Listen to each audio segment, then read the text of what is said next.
Well, good afternoon. I'm glad to be here at Winthrop College Prep Academy and excited for what you guys are doing to have a safe and successful school year. Of course, we have Commissioner Richard Corcoran, John Hage, who runs Charter School USA, Principal Dr. Chris Hamill. We'll let everyone chime in here in a minute. But, here in the state of Florida, we really believe in empowering parents with having a choice about the upcoming school year. There are going to be some parents that would prefer to remain in distance learning, and they have the right to do that. There's a lot of parents who really want their kids to have an opportunity to get back to in-person instruction. So we want to see that as an option for students and parents throughout the state of Florida. What they're doing here with this Winthrop Academy, I think is really cutting edge. I think it's really innovative.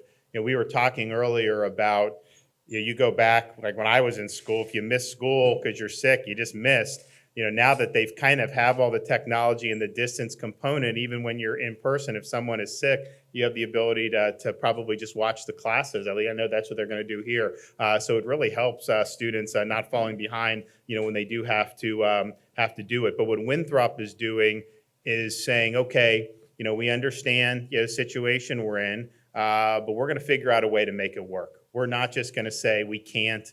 We're not going to say no. We're going to do everything we can for these kids' future. And I think this is the first day, like some of the faculty are back, John, you were saying, and I feel the buzz. People are excited. They really want to be back. They understand while the distance learning, may have been something that needed to be done at the time, there's no substitute for that in-person instruction. I know they're really chomping at the bit to get back. And so you feel that here. There's definitely a sense of excitement. I think part of the reason there's a sense of excitement is because you guys have done so much to make this a safe environment, whether it's the classroom configurations, whether it's, allowing some students a flex schedule where they do some distance during the week or split it between in-person. These are things that, I think really show the creativity and just a can-do spirit about, we're going to make this work. We're going to get it done. And I think the effects on students, it'd be interesting to hear from some of the panelists today about their experience. But, I've spoken with teachers who, are just concerned about the achievement gaps that'll likely continue to develop without having that in-person instruction. I've heard from a lot of parents about, yes, the academic component, which is very important, but also just the social and developmental aspects of being in school compared to having to always be at home. And I think that's especially true for a lot of our low-income families. I mean, you have families in Florida, you may have one single mom that's got 3 kids in school, and she's got to work. I mean, there's just no two ways about it. And having an option like what they're doing here really can mean the world to a lot of parents like that. So we understand the importance that the school plays for so many folks throughout the state of Florida. And just the tutelage, the mentorship that you see, through a TV screen or a computer screen. There's only so much that you will be able to do without having that in-person instruction. So I'm very much supportive of parents having the option for distance learning. I think they got to make decisions that they think is best for themselves and for their families, and we want to continue to empower folks with that. But we also understand that there's a lot of parents who do believe that the in-person is essential, and we want to make sure that they have the ability to exercise a meaningful choice as well. So I think what Winthrop is doing really shows a great path forward, and I commend you for what you're doing. It's really exciting to be here. We'll turn it over. We'll let Richard, our commissioner, make a few comments, and why don't we just go around the horn and introduce everybody, and you all talk about what's on your mind. Thank you, Governor. First, obviously, very impressed with the school and what you guys are doing. Very excited about how you've given that choice. The whole point, I think, that the governor laid down from the get-go was trying to give as much parental choice and as much flexibility to the districts to provide the needs for all students and in all forms and how they come.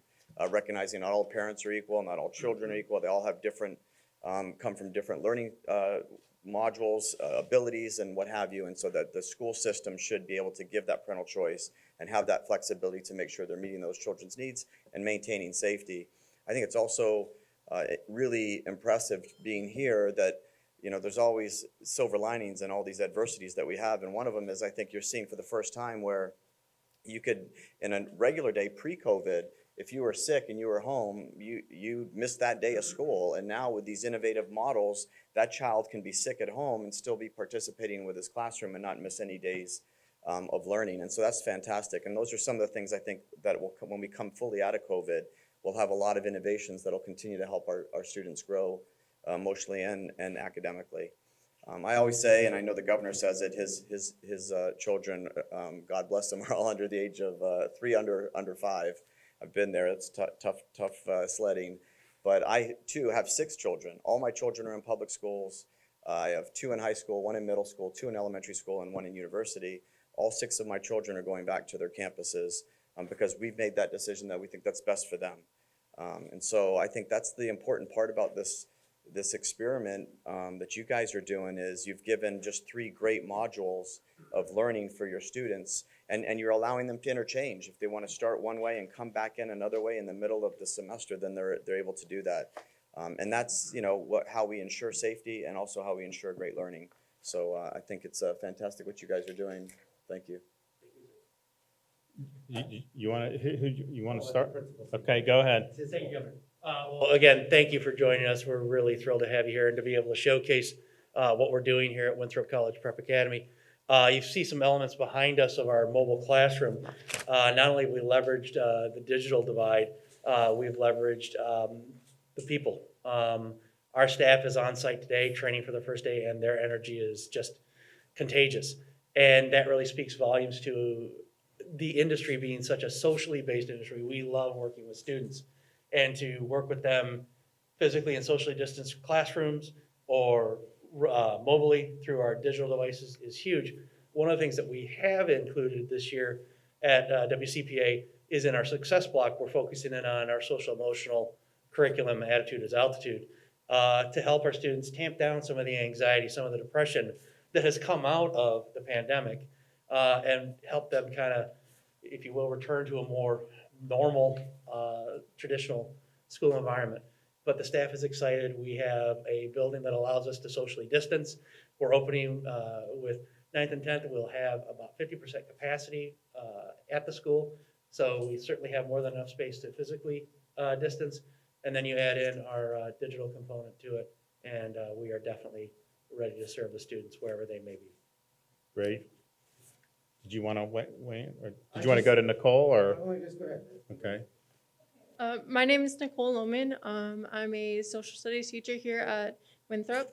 I'm super excited to begin this school year with the 3 different models, and especially going back into the classroom. One of the main things as a teacher, I definitely came in as a teacher to be impactful. A teacher has impacted my life and has completely really changed me and who I wanted to be. So I wanted to do the same exact thing. I saw through the virtual learning that we weren't actually able to really do that as much because a lot of my kids wouldn't come into any of the Zoom meetings, or they would just do everything at 8, 9 o'clock p.m. And yes, I was still available to talk to them, but to able to actually connect with that social learning and being able to do those 3 models here at Winthrop is just super exciting for me. Great. Wiley. I am also very excited about what we're offering here. I'm also a parent of 2 young boys myself, and distance learning was very difficult. So I understand that for parents, you have to make a hard decision right now. I'm sending my kids back to school because I believe that they will be safe, and I will do everything I can to come to work and to be there for the kids that need me here with all of these social and emotional issues that we're seeing, the depression and the anxiety. But in order for me to do that, my own kids have to go to school. So the system needs to work together, but we're very excited to have our kids back here shortly. The parent. I just want to say thank you for allowing me to be able to send my daughter back to school. My daughter is a highly academic teenager. She's in the Cambridge program. She has dreams of going to Yale University. And when this pandemic hit, she told me everything was over. She lost all hope. She was convinced that the world as she knew it was coming to an end. And I think for our teenagers, it's hard for them to understand this pandemic. It's really, really hard on them. And for her, she needs to be in a face-to-face environment. She needs to see that you can still go to school. You can still learn. You can still have hopes and dreams. You still have a future. Our nation will get past this pandemic. And she really needs that. And I'm just grateful. And I just want to say thank you for allowing her to be able to have the opportunity.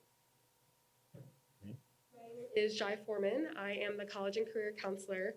And so this is actually going to be my first year working in secondary education. I've worked on the higher education side. So really just excited to connect with these students. One thing that I've been really appreciative, is we've been doing one-on-one student interviews with all of our students to build their schedules. And so being able to conduct that with Ms. Wiley and to kind of hear parent relief as they elect what choice they are interested in, but then letting them know that there is that flexibility. So if we have a student who elects to do the mobile learning, but then they're struggling, that's completely okay for them to come on to campus, or vice versa. If they feel like they've come in contact or had exposure to the virus, and then feeling like, okay, I can't do traditional right now, I'd like to do mobile learning for the moment, I think that that's equally as great. So just allowing our families to be autonomous in their decision making. Governor, I just want to thank you as well.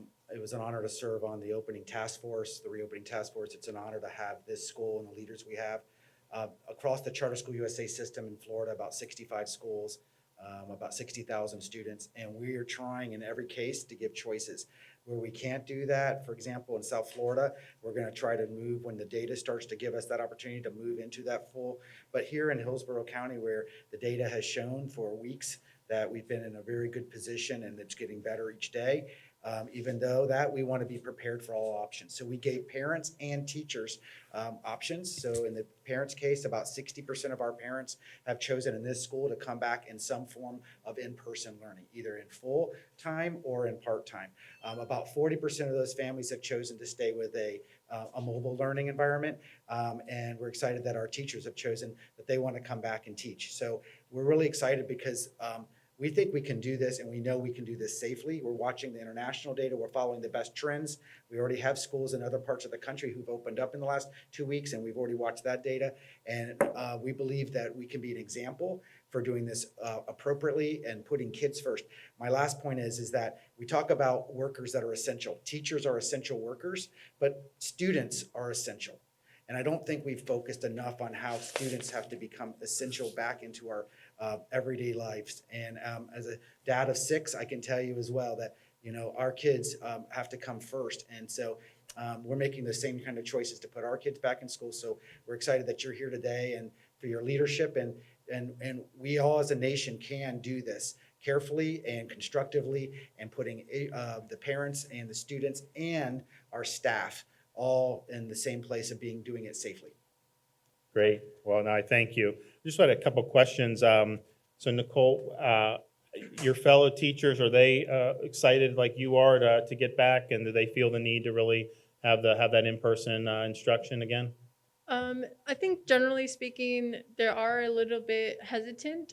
However, most of my kids, or excuse me, my friend teachers, they are excited to get back to that, being able to connect, face-to-face teaching, being back in the classroom, and just excel in what we do as teachers, and being able to impact, connect, and essentially inspire. So as a parent, how did the distance learning work for you guys? It was very difficult. Our oldest was in 2nd grade last year, and my husband is a Green Beret, and we also own 2 small businesses, so he works a lot. So I was home trying to be a mobile guidance counselor with a rambunctious 3-year-old and a 7-year-old who didn't want to do anything but play on the Xbox. So to even find the time to sit down, and I felt like I couldn't do as good of a job as my son's teachers could have done in school. And even now, every day, I want to go back to school. I want to go back to school. So we are just hoping that he will have that opportunity to go back to school here in Hillsborough County. How is your your sense of kind of the administration and the faculty about it? Seems like people are excited to be back. They are. And I think the other piece that really kind of supports that and tamping down the anxiety are the protocols we put in place to make sure our staff does arrive safely. We do temperature checks, we do that screening. And then for our students, we also temperature check every student upon arrival in the morning. We have an arrival process all set up. And then to foster that also is the deep cleaning procedures that we follow in the evening with our facilities team. They're really the unsung heroes of this whole thing. They're coming in, cleaning classrooms. We have the Clorox fogging systems that fog the entire rooms nightly. So they're really taking it and kicking it up a notch. It's an all hands on deck effort. And I'm just so proud of this team. We're a young staff. They've been together less than a week. We had an initial training, and now this is their first day on campus. And they're fired up and ready to go. I couldn't be more proud as a principal of this crew. They're awesome. Great. Well, I thank you. I think you guys, what you're doing is really admirable. I know you guys care about the kids, and I know you want to see them succeed. And I know a lot of parents are happy that you have this opportunity. And I think that's our been my thing is like, we just need to empower parents. And there's some parents can see it differently, but the ones that want to have that instruction, we need to be there for them as best we can. And I think you guys are doing that. And I think also, look, if you look at the trends in the state of Florida right now in terms of coronavirus, and these are not just blips at this point. I mean, these are sustained movements where our emergency department visits for COVID-like illness are back down to where they were in the middle of June, right? As we started to see the increase. If you look at the percentage or the numbers of patients who are COVID positive who are in hospitals, you've seen a real significant decline, over the last 2 to 3 weeks, probably about 30%. You go to a county like Pinellas, it's close to 50% over the past 3 weeks. Hillsborough has seen declines in terms of the patients who are hospitalized. We're seeing increased discharges. The admissions are down from where they were a month ago. If you look at the percent positivity of tests, and I think that there's reason to not hang our hat on that just given the way this stuff's reported, but nevertheless, imperfect as it may be, we were at 15%, at the peak.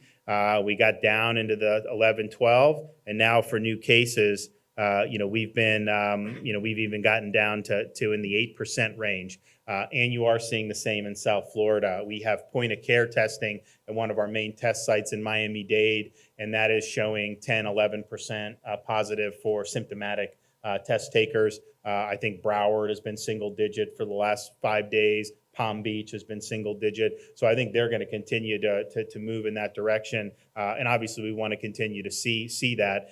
We're also mindful that, nothing is, it's an uncertain time. But I think when you see these things over more than just a few days, you can see that these trends, have been strong, and particularly people that show up to the ED. I mean, to me, it's like, I can double testing and I'll get more cases. I have less testing, you'll get less. So there's different things that really have a lot of variables, but that's like kind of one. If there's a lot of prevalence in the community, as we saw at the end of June, beginning of July, you have more people that show up. When the prevalence goes down, you have fewer people that show up to the ED. That's just a kind of a fact. So that is an indicator that I think has been trending down really for a month straight now after peaking on July 7th. And so we really appreciate that as you have fewer people going to EDs, fewer people get admitted to the hospital, and obviously you'll have a more positive effects in terms of morbidity and mortality, which is obviously extremely important. So I think that should give you guys comfort in what you're doing. Obviously, we still got ways to go. I mean, this is a marathon, not a sprint, but I think figuring out a way, to be able to continue to, in this case, offer opportunities for students, is just, you got to get to yes on it, and you guys are doing that. So I thank you very much. And I told Richard, as we got through the last school year with distance learning, I said, well, look, obviously, we'll see where we're at in each district, because obviously we didn't know how it was going to play out, but I was like, we've got to give the private and the charter the ability to do it. And because I knew you guys would be able, to really think creatively about it. And I think that's what you're doing now. And we look forward to seeing how the school year goes. But thanks for all your hard work. We really appreciate it. Does anybody else have any parting shots? Final comments? Okay, well, great. Well, final thing I'll say before I take questions is there's a number of our student athletes are now speaking out about the need to have college athletics. They want to play, and I support their efforts to do so, and not just football, which is very important in the state of Florida, but all our men's and women's sports. These students work their whole lives to be able to get to this point, and they shouldn't have their season taken away from them. There's never anything you do in life that is entirely risk-free. I think the risks in this case to them are very low, but I think that they can make that assessment for themselves. And so, I look forward to seeing, all our student athletes be able to compete at the collegiate level this year. With that, we'll take some, yes, ma'am.